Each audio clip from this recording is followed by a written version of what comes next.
Welcome to our channel, Listen to My Story. Please like, share and subscribe. I don't believe in ghosts, evil spirits, haunted houses, metaphysics, etc. I only believe in science and facts. But sometimes things happen that shred all your beliefs.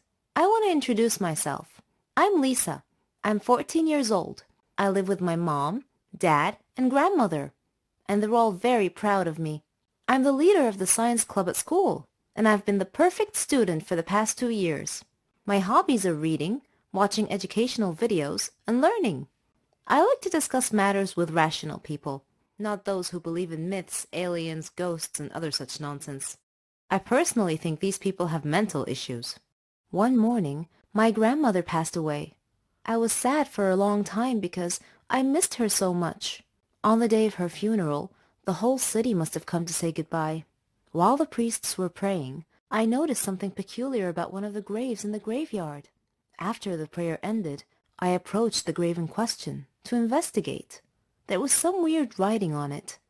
Then, a wispy, transparent, smoky figure appeared out of nowhere. It said to me, "Do not get closer to Donna Median's grave. Beware."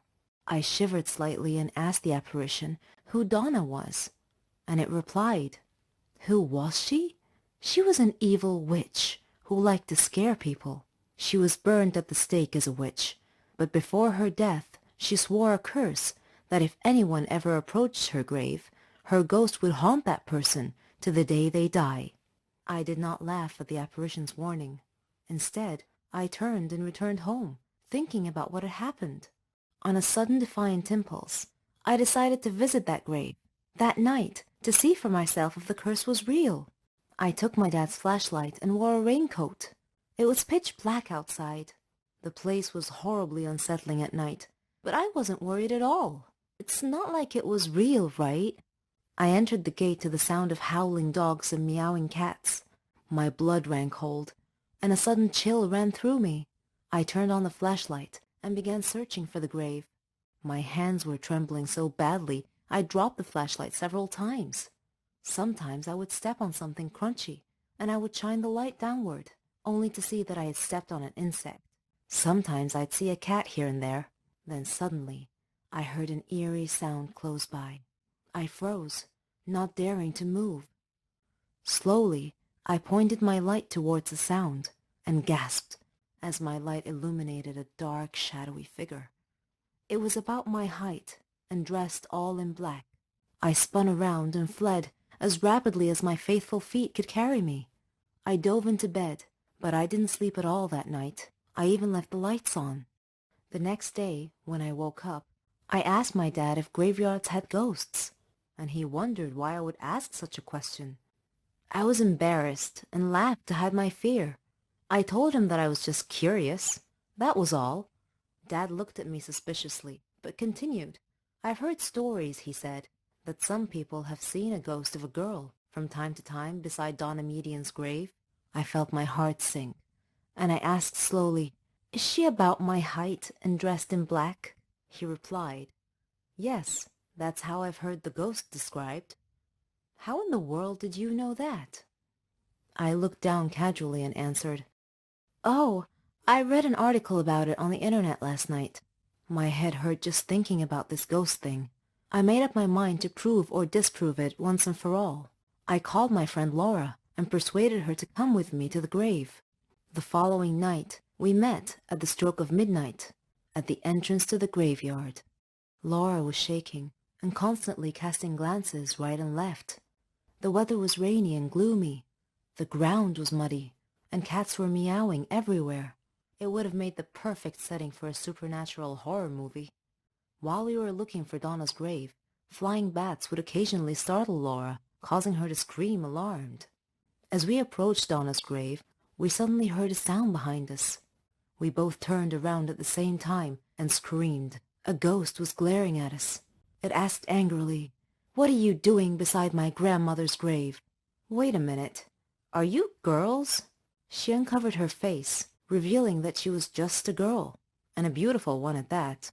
She told us that her name was Carmen, and asked me to turn off the flashlight, 'cause it hurt her eyes. I did. Then I asked, "Who are you?" She replied, "I'm the fifth grandchild of Donna Median, the poor woman in this grave, who has been wrongly accused." We both whispered back, "Wrongly accused?" She continued saying, "Yes, she was a victim of the Holocaust during World War II. Afterwards, she became a simple doctor who treated people who were afflicted with epilepsy.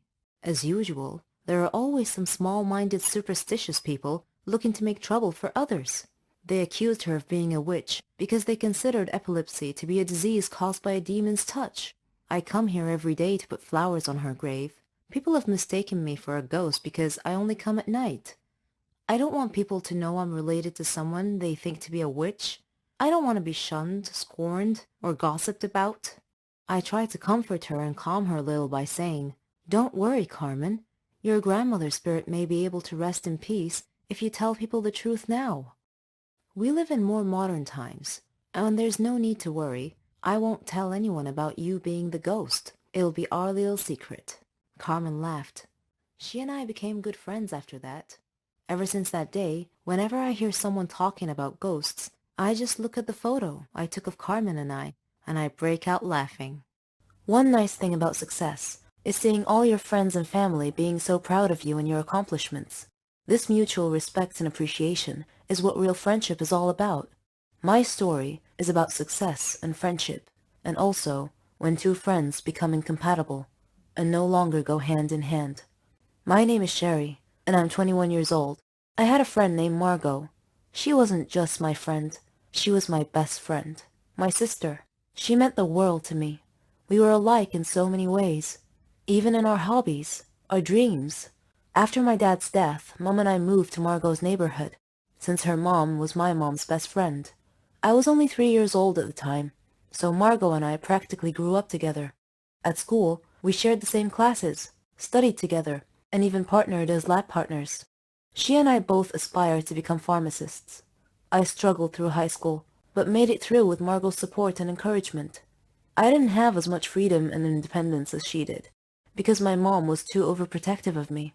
It was at this point that my story really began. When I decided to join the Faculty of Pharmacy, Margot asked me why I chose that major, and I told her that my dad had died of a malignant disease that had no cure, so it was my dream to find a cure for it, to save lives. I studied hard and successfully enrolled in the Faculty of Pharmacy. Margot was very happy for me, and she promised to keep me focused on discovering that cure for Dad's fatal disease that I so passionately sought. I asked her to stay by my side the whole time, and she was happy to do so. The Faculty of Pharmacy was located abroad, so outside my country. I would be independent, free of Mom's smothering control. Frankly, I looked forward to it.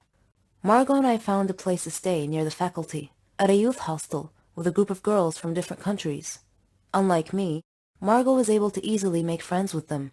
Our studies weren't easy at first, but we worked hard and muddled through. I was so excited to delve into my research and learn as much as I could. I queried instructors and doctors constantly to expand my knowledge. This was my beginning, and Margot stood by me the whole time. Eventually, we graduated from the faculty and launched our careers.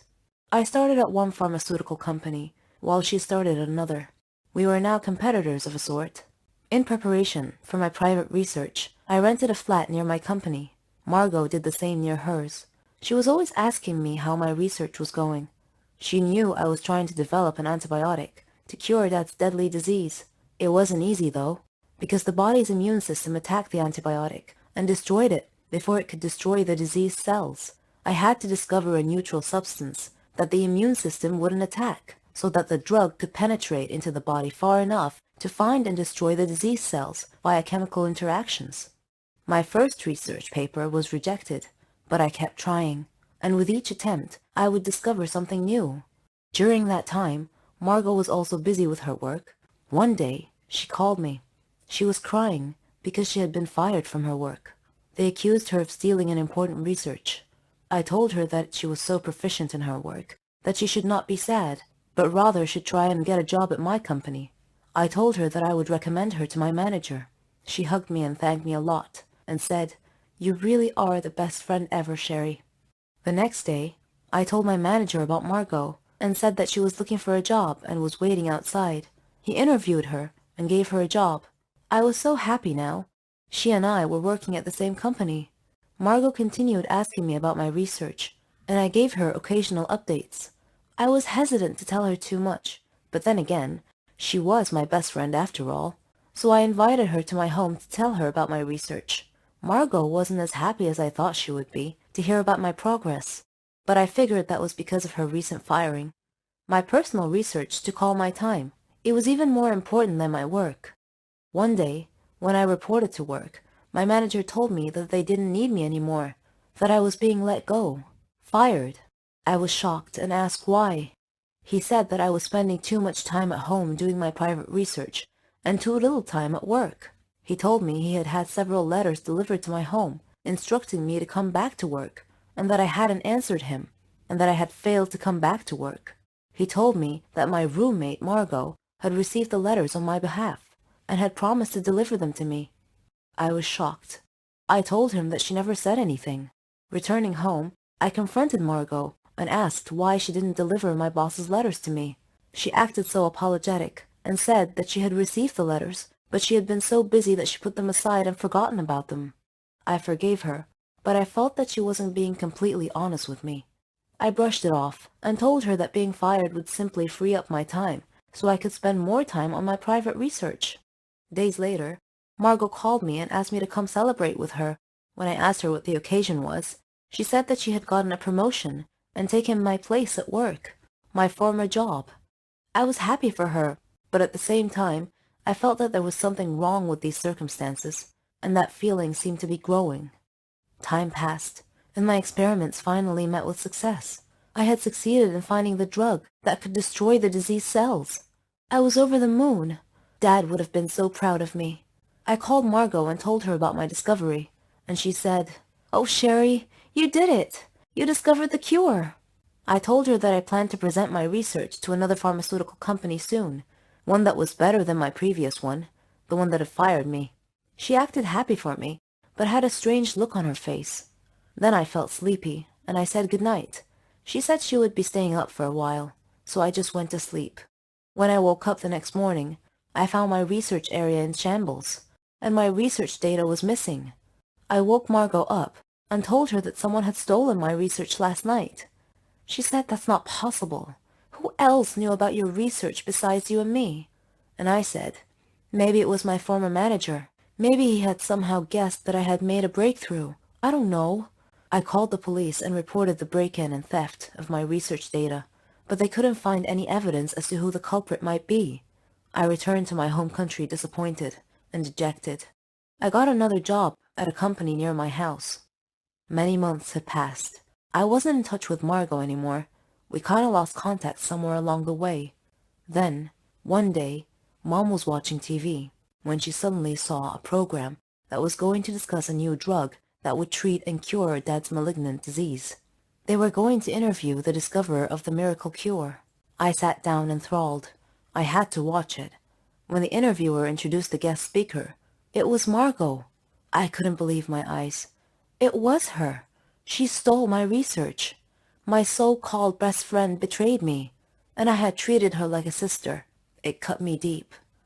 I took legal actions against her and got my research back and received credit for finding the cure, so that was all okay.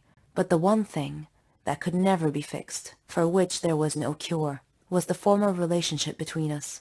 She had stabbed me in the back and destroyed my faith in humanity, and I don't think I could ever find a cure for that.